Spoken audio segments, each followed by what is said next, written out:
ಎಲ್ರಿಗೂ ನಮಸ್ಕಾರ.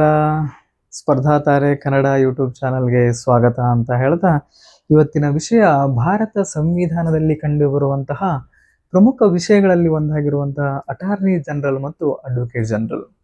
ಈ ಅಟಾರ್ನಿ ಜನರಲ್ ಯಾವ ರೀತಿಯಾಗಿ ಕಾರ್ಯವನ್ನ ನಿರ್ವಹಿಸ್ತಾರೆ, ಅಡ್ವೊಕೇಟ್ ಜನರಲ್ ಯಾವ ರೀತಿಯಾಗಿ ಕಾರ್ಯವನ್ನ ನಿರ್ವಹಿಸ್ತಾರೆ, ಇವರನ್ನ ಯಾರು ನೇಮಕ ಮಾಡ್ತಾರೆ, ಹಾಗೂ ಪರೀಕ್ಷಾ ದೃಷ್ಟಿಯಿಂದ ಏನೇನು ಪ್ರಶ್ನೆಯನ್ನು ಕೇಳಿದ್ದಾರೆ, ಮುಂದೆ ಏನೇನು ಪ್ರಶ್ನೆಯನ್ನ ಕೇಳಬಹುದು ಅನ್ನೋ ವಿಷಯದ ಕುರಿತಾಗಿ ಏನ್ ಮಾಡೋಣ, ಸಂಕ್ಷಿಪ್ತವಾಗಿ ಅಧ್ಯಯನವನ್ನು ಮಾಡೋಣ.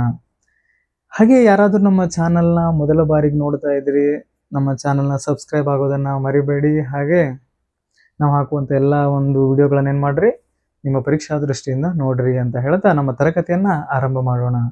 ನಮ್ಮ ವಿಷಯ ಅಟಾರ್ನಿ ಜನರಲ್. ಇಲ್ಲಿ ಎಜಿ ಅಂದ್ರೆ ಅಟಾರ್ನಿ ಜನರಲ್. ಅದ್ರ ಜೊತೆಗೆ ಇನ್ನೊಂದು ಎಜಿ ಅಂದ್ರೆ ಅಡ್ವೊಕೇಟ್ ಜನರಲ್. ಯಾರ್ರಿ? Advocate general. ಹಾಗಾದ್ರೆ ಇವರು ಸಂವಿಧಾನದ ಯಾವ ಭಾಗದಲ್ಲಿ, ಯಾವ ವಿಧಿಯಲ್ಲಿ ಕಂಡು ಬರ್ತಾರೆ? ನಮ್ಮ ಸಂವಿಧಾನದಲ್ಲಿ ಒಟ್ಟು 25 ಭಾಗಗಳನ್ನ ಒಳಗೊಂಡಿದೆ. ನಮ್ಮ ಸಂವಿಧಾನ 25 ಭಾಗಗಳನ್ನ ಒಳಗೊಂಡಿದೆ, 12 ಅನುಸೂಚಿಗಳನ್ನ ಒಳಗೊಂಡಿದೆ. ಇನ್ನು ವಿಧಿಗಳಂತ ಬಂದಾಗ ಸುಮಾರು 470ರಷ್ಟು ವಿಧಿಗಳನ್ನು ಒಳಗೊಂಡಿದೆ. ಉಪವಿಧಿಗೆಲ್ಲ ಸೇರಿಸಿ ಏನಾಗುತ್ತೆ, 470 ವಿಧಿಗಳನ್ನ ಒಳಗೊಂಡಿದೆ. ಹಾಗಾದ್ರೆ ಈ ಅಟಾರ್ನಿ ಜನರಲ್ ಮತ್ತು ಅಡ್ವೊಕೇಟ್ ಜನರಲ್ ಸಂವಿಧಾನದ ಯಾವ ಭಾಗದಲ್ಲಿ ಬರ್ತಾರೆ ಅಂತ ಹೇಳಿದ್ರೆ, ಸಂವಿಧಾನದ 25 ಭಾಗಗಳು ಕೂಡ ನಮ್ಮ ಪರೀಕ್ಷಾ ದೃಷ್ಟಿಯಿಂದ ತುಂಬಾನೇ ಇಂಪಾರ್ಟೆಂಟ್. ಹಾಗೆ ತುಂಬಾ ವಿಸ್ತಾರವಾದ ಒಂದು ಭಾಗ ಯಾವುದು ಕೇಳಿದ್ರೆ ಸಂವಿಧಾನದ ಭಾಗ 5. ಇದು ಕೇಂದ್ರ ಸರ್ಕಾರದ ಕುರಿತಾಗಿ ತಿಳಿಸ್ತದೆ. ಏನು ಮಾಡುತ್ತೆ? ಕೇಂದ್ರ ಸರ್ಕಾರದ ವಿಷಯವನ್ನು ತಿಳಿಸುವ ಭಾಗ ಯಾವುದು ಕೇಳಿದ್ರೆ ಸಂವಿಧಾನದ ಭಾಗ 5. ಹಾಗಾದ್ರೆ ಈ ಅಡ್ವೊಕೇಟ್ ಜನರಲ್ ಎಲ್ಲಿ ಬರ್ತಾರೆ ಕೇಳಿದ್ರೆ ಸಂವಿಧಾನದ ಭಾಗ 6 ರಾಜ್ಯ ಸರ್ಕಾರದಲ್ಲಿ ಯಾರು ಬರ್ತಾರೆ ಕೇಳಿದ್ರೆ ರಾಜ್ಯ ಸರ್ಕಾರದಲ್ಲಿ ಈ ಅಡ್ವೊಕೇಟ್ ಜನರಲ್ ಬರ್ತಾರೆ. ಕೇಂದ್ರ ಸರ್ಕಾರ ಭಾಗ 5ರಲ್ಲಿ ಅಟಾರ್ನಿ ಜನರಲ್ ಅವರು ಬರ್ತಾರೆ. ಹಾಗಾದ್ರೆ ಈ ಅಟಾರ್ನಿ ಜನರಲ್ ಅವರನ್ನ ನೇಮಕ ಮಾಡುವ ಅಥವಾ ಅಟಾರ್ನಿ ಜನರಲ್ ಯಾವ ವಿಧಿ ಅನ್ವಯ ನೇಮಕ ಆಗ್ತಾರೆ ಅಂತ ಹೇಳಿದ್ರೆ 76ನೇ ವಿಧಿ ಅಟಾರ್ನಿ ಜನರಲ್ಗೆ ಸಂಬಂಧಪಟ್ಟಿದ್ದು. ಹಾಗಾದ್ರೆ ಈ ಅಟಾರ್ನಿ ಜನರಲ್ ಅನ್ನ ಯಾರು ನೇಮಕ ಮಾಡ್ತಾರೆ ಅಂತ ಕೇಳಿದ್ರೆ ನಮ್ಮ ದೇಶದ ರಾಷ್ಟ್ರಪತಿಯವರು ಏನ್ ಮಾಡ್ತಾರೆ, ನೇಮಕ ಮಾಡ್ತಾರೆ. ಯಾರು ನೇಮಕ ಮಾಡ್ತಾರೆ? ರಾಷ್ಟ್ರಪತಿಯವರು ನೇಮಕ ಮಾಡ್ತಾರೆ. ನೇರವಾಗಿ ರಾಷ್ಟ್ರಪತಿಯವರು ನೇಮಕ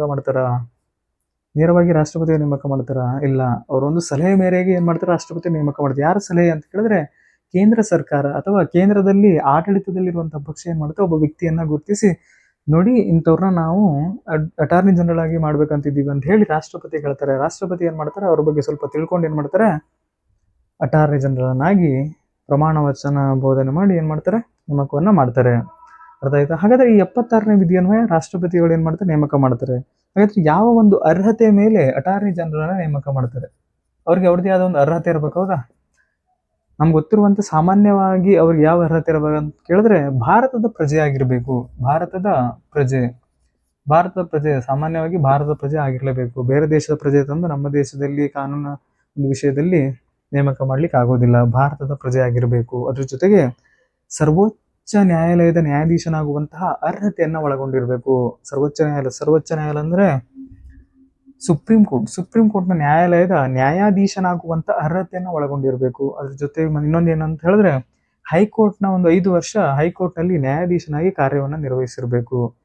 ಹೈಕೋರ್ಟ್ನಲ್ಲಿ 5 ವರ್ಷ ನ್ಯಾಯಾಧೀಶನಾಗಿ ಕಾರ್ಯವನ್ನ ನಿರ್ವಹಿಸಿರ್ಬೇಕು. ಯಾಕಿಂತ ಅರ್ಹತೆಗಳು ಯಾಕಿರ್ಬೇಕು ಅಂತ ಕೇಳಿದ್ರೆ, ನಾವು ಈ ಅಟಾರ್ನಿ ಜನರಲ್ನ ಏನಂತ ಕರಿತೀವಿ ಅಂತ ಕೇಳಿದ್ರೆ, ಇದೊಂದು ಪ್ರಶ್ನೆಯನ್ನು ಕೂಡ ಕೇಳಿದಾನೆ. ಈ ಕೆಳಗಿನವುಗಳಲ್ಲಿ ಯಾರನ್ನ ದೇಶದ ಅತ್ಯುನ್ನತ ಕಾನೂನು ಅಧಿಕಾರಿ ಅಂತ ಕರೀತಾರೆ? ಈ ಅಟಾರ್ನಿ ಜನರಲ್ ಅವ್ರನ್ನ ಏನಂತ ಕರಿತೀವಿ ಅಂತ ಕೇಳಿದ್ರೆ ದೇಶದ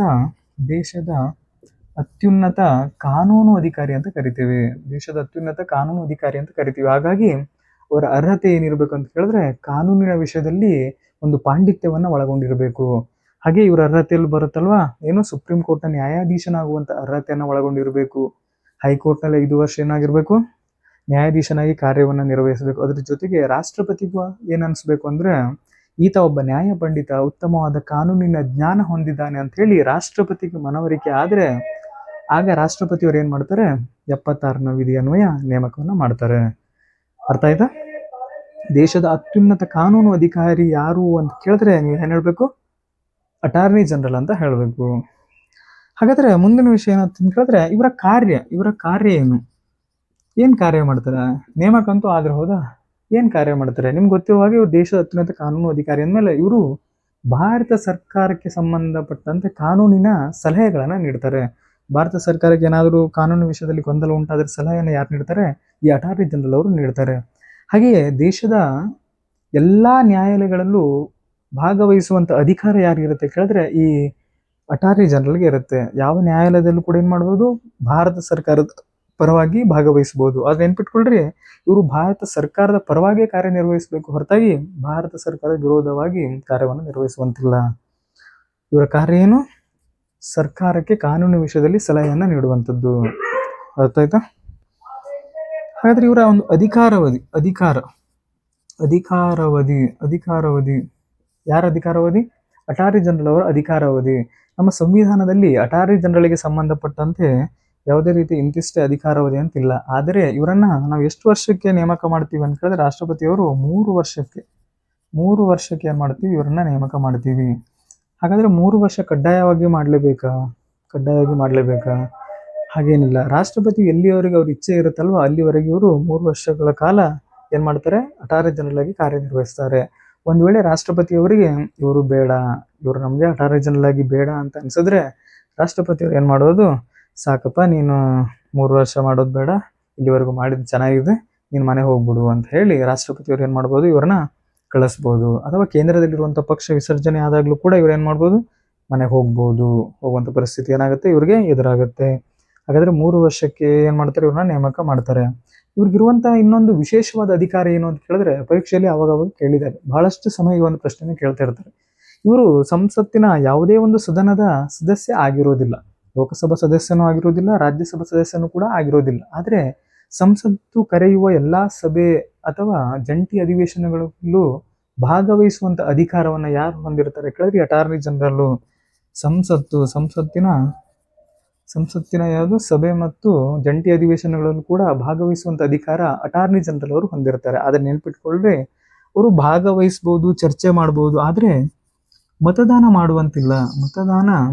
ಇದನ್ನ ಹೇಳಿಕೆ ರೂಪದಲ್ಲಿ ಪ್ರಶ್ನೆಯನ್ನು ಕೇಳಬಹುದು.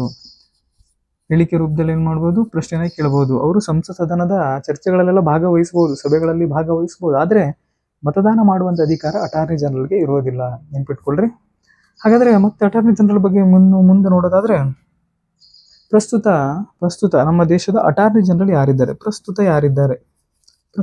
16ನೇ ಅಟಾರ್ನಿ ಜನರಲ್ ಇದ್ದಾರೆ. 16ನೇ ಯಾರಿದ್ದಾರೆ ಅನ್ನೋದನ್ನ ಏನ್ ಮಾಡ್ರಿ? ಕಮೆಂಟ್ ಸೆಕ್ಷನ್ ಅಲ್ಲಿ ಕಮೆಂಟ್ ಮಾಡ್ರಿ. ನಮ್ಮ ದೇಶದ ಪ್ರಸ್ತುತ ಅಟಾರ್ನಿ ಜನರಲ್ ಯಾರು ಅನ್ನೋದನ್ನ ಕಮೆಂಟ್ ಸೆಕ್ಷನ್ ಅಲ್ಲಿ ಏನ್ ಮಾಡ್ರಿ? ಕಮೆಂಟ್ ಮಾಡ್ರಿ.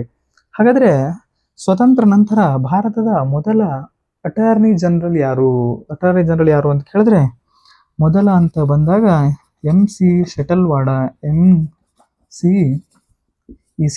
ಅನ್ನೋರು ನಮ್ಮ ದೇಶದ ಸ್ವತಂತ್ರ ನಂತರ ಮೊದಲ ಅಟಾರ್ನಿ ಜನರಲ್. ನಮ್ಮ ದೇಶದ ಮೊದಲ ಅಟಾರ್ನಿ ಜನರಲ್ ಯಾರು ಕೇಳಿದ್ರೆ MC ಶೆಟಲ್ವಾಡ.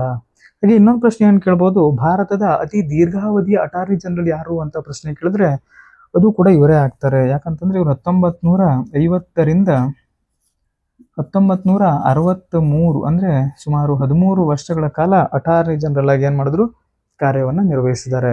ಹಾಗಾಗಿ ಏನ್ ಮಾಡ್ರಿ? ಇವರನ್ನ ನೆನ್ಪಿಟ್ಕೊಳ್ರಿ. ಮೊದಲ ಅಟಾರ್ನಿ ಜನರಲ್ ಯಾರು? MC ಶೆಟಲ್ವಾಡ ಅನ್ನೋದನ್ನ ನೆನ್ಪಿಟ್ಕೊಳ್ರಿ. ಆಯ್ತಾ? ಹಾಗಾದ್ರೆ ಇನ್ನು ಮುಂದೆ ನೋಡೋದಾದ್ರೆ ಇನ್ನೊಂದು ಹುದ್ದೆ ಬರುತ್ತೆ ಅಟಾರ್ನಿ ಜನರಲ್ ಅಂತ, ಸಾಲಿಸಿಟರ್ ಜನರಲ್ ಅಂತ ಬರುತ್ತೆ. ಕೆಲವರು ಕನ್ಫ್ಯೂಸ್ ಇರ್ಬೋದು. ಈ ಸಾಲಿಸಿಟರ್ ಜನರಲ್ ಅಂದ್ರೆ ಯಾರು? ಸಾಲಿಸಿಟರ್ ಜನರಲ್ ಅಂದ್ರೆ ಯಾರು ಅಂತ ಕೇಳಿದ್ರೆ ನಮ್ಮ ಸಂವಿಧಾನದಲ್ಲಿ ಈ ಒಂದು ಹುದ್ದೆಯ ಬಗ್ಗೆ ಯಾವುದೇ ಒಂದು ವಿಷಯದ ಪ್ರಸ್ತಾಪ ಇಲ್ಲ. ಸಾಲಿಸಿಟರ್ ಜನರಲ್ ಎನ್ನುವ ವಿಷಯದ ಮೇಲೆ ನಮ್ಮ ಸಂವಿಧಾನದಲ್ಲಿ ಉಲ್ಲೇಖ ಇಲ್ಲ. ಆದರೂ ಈ ಹುದ್ದೆ ಯಾಕಿದೆ ಅಂತ ಕೇಳಿದ್ರೆ ಅಟಾರ್ನಿ ಜನರಲ್ ಇರುವಂತಹ ಕೆಲಸದ ಒತ್ತಡವನ್ನ ಕಡಿಮೆ ಮಾಡಬೇಕು ಅಂತ ಹೇಳಿ ಏನ್ ಮಾಡಿದೀವಿ? ಈ ಸಾಲಿಸಿಟರ್ ಜನರಲ್ ಎನ್ನುವಂತಹ ಹುದ್ದೆಯನ್ನು ಸೃಷ್ಟಿ ಮಾಡಿದ್ವಿ. ಹಾಗಾದ್ರೆ ಪ್ರಸ್ತುತ ಸಾಲಿಸಿಟರ್ ಜನರಲ್ ಯಾರಿದ್ದಾರೆ ಅಂತ ಕೇಳಿದ್ರೆ ತುಷಾರ್ ಮೆಹ್ತಾ ಅವರಿದ್ದಾರೆ. ನೆನ್ಪಿಟ್ಕೊಳ್ರಿ, ತುಷಾರ್ ಮೆಹ್ತಾ ಇವರು ಸಾಲಿಸಿಟರ್ ಜನರಲ್. ಪ್ರಸ್ತುತ ಅಟಾರ್ನಿ ಜನರಲ್ ಯಾರಿದ್ದಾರೆ ಅದನ್ನ ನೀವು ಕಮೆಂಟ್ ಮಾಡ್ತೀರಾ. ಓಕೆ, ಕಮೆಂಟ್ ಮಾಡಿ. ಹಾಗಾದ್ರೆ ಸಾಲಿಸಿಟರ್ ಜನರಲ್ ಅನ್ನುವಂಥದ್ದು ಸಂವಿಧಾನದಲ್ಲಿ ಉಲ್ಲೇಖ ಇಲ್ಲ. ಆದರೆ ಅಟಾರ್ನಿ ಜನರಲ್ ಒಂದು ಕಾರ್ಯವನ್ನ ಕಡಿಮೆ ಮಾಡಬೇಕು, ಅವರ ಒಂದು ಒತ್ತಡವನ್ನ ಕಡಿಮೆ ಮಾಡ್ಬೇಕಂತ ಹೇಳಿ ಸಾಲಿಸಿಟರ್ ಜನರಲ್ ಹುದ್ದೆಯನ್ನು ಏನ್ ಮಾಡಿದೆ? ಸೃಷ್ಟಿ ಮಾಡಲಾಗಿದೆ.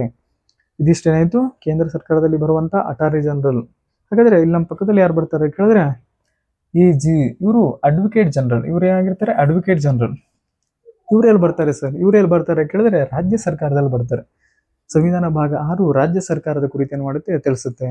ಈ ರಾಜ್ಯ ಸರ್ಕಾರದಲ್ಲಿ ಯಾವ ಒಂದು ವಿಧಿಯನ್ವಯ ಇವ್ರು ನೇಮಕ ಆಗ್ತಾರೆ ಕೇಳಿದ್ರೆ 165ನೇ ವಿಧಿಯನ್ವಯ ಅಡ್ವೊಕೇಟ್ ಜನರಲ್ ನೇಮಕ ಆಗ್ತಾರೆ. ಸರ್ ಯಾರು ನೇಮಕ ಮಾಡ್ತಾರೆ? ಕೇಳಿದ್ರೆ ರಾಜ್ಯಪಾಲರು. ಯಾರು ನೇಮಕ ಮಾಡ್ತಾರೆ? ರಾಜ್ಯಪಾಲರು. ನಮ್ಮ ದೇಶದ ಮೊದಲ ಪ್ರಜೆ ಯಾರು ಅಂತ ಕೇಳಿದಾಗ ಅದು ರಾಷ್ಟ್ರಪತಿ ಆಗ್ತಾರೆ. ನಮ್ಮ ರಾಜ್ಯದ ಪ್ರಥಮ ಪ್ರಜೆ ಯಾರು ಅಂತ ಕೇಳಿದಾಗ ಅದು ರಾಜ್ಯಪಾಲರಾಗ್ತಾರೆ. ಈ ರಾಜ್ಯಪಾಲರು ಏನ್ ಮಾಡ್ತಾರೆ? ವಿಧಾನಮಂಡಲದಲ್ಲಿರುವಂತಹ ಅಧಿಕಾರದಲ್ಲಿರುವಂತಹ ಒಂದು ಸರ್ಕಾರವನ್ನ ಒಂದು ಪಕ್ಷ ಏನಿರುತ್ತಲ್ಲ ಅವರು ಇಂತಿಂತ ವ್ಯಕ್ತಿಯನ್ನು ಸೂಚನೆ ಮಾಡ್ತಾರೆ. ಆಗ ರಾಜ್ಯಪಾಲ ಏನ್ ಮಾಡ್ತಾರೆ? ನೇಮಕವನ್ನ ಮಾಡ್ತಾರೆ. ಹೌದಾ? ಹಾಗಾದ್ರೆ ಇವ್ರು ಯಾವ ರೀತಿ ಅರ್ಹತೆ ಇರ್ಬೇಕು ಸರ್? ಇವರ ಅರ್ಹತೆ ಏನು? ಇವರ ಅರ್ಹತೆ ತುಂಬಾ ಸುಲಭ ಇದೆ. ಯಾಕಂದ್ರೆ ಇವರ ಅರ್ಹತೆ ಏನು, ಅವ್ರ ಅರ್ಹತೆ ಏನು ಸ್ವಲ್ಪ ಬದಲಾವಣೆ. ಇವರು ಸರ್ವೋಚ್ಚ ನ್ಯಾಯಾಲಯದ ಅಂದ್ರೆ ಸುಪ್ರೀಂ ಕೋರ್ಟ್ ನ ನ್ಯಾಯಾಧೀಶರಾಗುವಂತ ಅರ್ಹತೆಯನ್ನ ಇವರು ಹೊಂದಿರಬೇಕು. ಇವರು ಸ್ವಲ್ಪ ಚೇಂಜ್. ಇವರು ಉಚ್ಚ ನ್ಯಾಯಾಲಯ ಅಂದ್ರೆ ಹೈಕೋರ್ಟ್ ನ ನ್ಯಾಯಾಧೀಶರಾಗುವಂತ ಅರ್ಹತೆಯನ್ನು ಯಾರು ಹೊಂದಿರಬೇಕು ಅಂತ ಹೇಳಿದ್ರೆ ಅಡ್ವೊಕೇಟ್ ಜನರಲ್ ಹೊಂದಿರಬೇಕು. ಇವರು ಯಾವ ರೀತಿ ಕೆಲಸ ಮಾಡ್ತಾರೆ ಕೇಳಿದ್ರೆ ಇವರು ಕರ್ನಾಟಕ ಸರ್ಕಾರದ ಅಂದ್ರೆ ನಮ್ಮ ರಾಜ್ಯದಲ್ಲಿ ಕರ್ನಾಟಕ ಸರ್ಕಾರ ಏನಿದೆಯಲ್ಲ ಕರ್ನಾಟಕ ಸರ್ಕಾರದ ಪರವಾಗಿ ಏನ್ ಮಾಡ್ತಾರೆ? ಕಾರ್ಯವನ್ನ ನಿರ್ವಹಿಸ್ತಾರೆ. ಯಾರು? ಇವರು ಹೈಕೋರ್ಟ್ನ ಒಂದು ನ್ಯಾಯಾಧೀಶರಾಗಿರುವಂತ ಅರ್ಹತೆಯನ್ನ ಒಳಗೊಂಡಿರಬೇಕು. ಭಾರತದ ಪ್ರಜೆ ಆಗಿರ್ಬೇಕು. ಇದು ಸಾಮಾನ್ಯವಾದ ವಿಷಯ. ಭಾರತದ ಪ್ರಜೆ ಆಗಿರ್ಲೇಬೇಕು. ಆಯ್ತಾ? ಅದ್ರ ಜೊತೆ ಮತ್ತೇನ್ ಕೆಲಸ ಮಾಡ್ತಾರೆ ಅಂತ ಕೇಳಿದ್ರೆ ಇವ್ರಿಗೊಂದು ವಿಶೇಷ ಅಧಿಕಾರ ಏನಂತ ಕೇಳಿದ್ರೆ ಇವರು ವಿಧಾನಮಂಡಲದ ವಿಧಾನಸಭೆ ಮತ್ತು ವಿಧಾನ ಪರಿಷತ್ನ ಯಾವುದೇ ರೀತಿ ಸದಸ್ಯ ಆಗಿರೋದಿಲ್ಲ. ಆದ್ರೂ ಕೂಡ ವಿಧಾನಮಂಡಲ ಕರೆಯುವಂತಹ ಸಭೆಗಳಲ್ಲಿ ಭಾಗವಹಿಸುವಂತ ಅಧಿಕಾರ ಯಾರಿಗಿರ್ತದೆ ಕೇಳಿದ್ರೆ ಈ ಅಡ್ವೊಕೇಟ್ ಜನರಲ್ಗೆ ಇರ್ತದೆ. ಯಾರಿಗಿರ್ತದೆ? Advocate general. ಇಲ್ಲಿ ನೀವು ನೋಡಿರ್ಬೋದು ಸಂಸತ್ನ ಸದಸ್ಯ ಆಗಿರೋದೇ ಇದ್ರೂ ಕೂಡ ಅಟಾರ್ನಿ ಜನರಲ್ ಅವರು ಭಾಗವಹಿಸಬಹುದು. ಹಾಗೆ ಇವರು ವಿಧಾನಮಂಡಲದ ಸದಸ್ಯ ಆಗಿರೋದಿಲ್ಲ. ಆದ್ರೂ ಕೂಡ ಏನ್ ಮಾಡ್ಬೋದು? ಸದನ ಕರೆಯುವಂತ ಸಭೆಗಳಲ್ಲಿ ಭಾಗವಹಿಸಬಹುದು. ಆದ್ರೆ ಮತದಾನ ಮಾಡುವಂತಿಲ್ಲ. ಮತದಾನ ಏನ್ ಮಾಡಬಾರ್ದು? ಮತದಾನ ಮಾಡುವಂತಿಲ್ಲ. ಯಾರು ಮಾಡುವಂತಿಲ್ಲ? ಅಡ್ವೊಕೇಟ್ ಜನರಲ್ ಮತದಾನ ಮಾಡುವಂತಿಲ್ಲ. ಇವ್ರ ವಿಷಯ ನಿಂಗೆ ಸಂಪೂರ್ಣವಾಗಿ ಗೊತ್ತಾಯ್ತು ಅಂತ ಹೇಳಿದ್ರೆ ಅವ್ರ ವಿಷಯನೂ ಕೂಡ ಏನಾಗುತ್ತೆ? ಸಂಪೂರ್ಣವಾಗಿ ಗೊತ್ತಾಗುತ್ತೆ. ಇವರ ಒಂದು ಮತ್ತೇನಂದ್ರೆ ಪ್ರಸ್ತುತ ಯಾರಿದ್ದಾರೆ? ಪ್ರಸ್ತುತ ಕರ್ನಾಟಕದ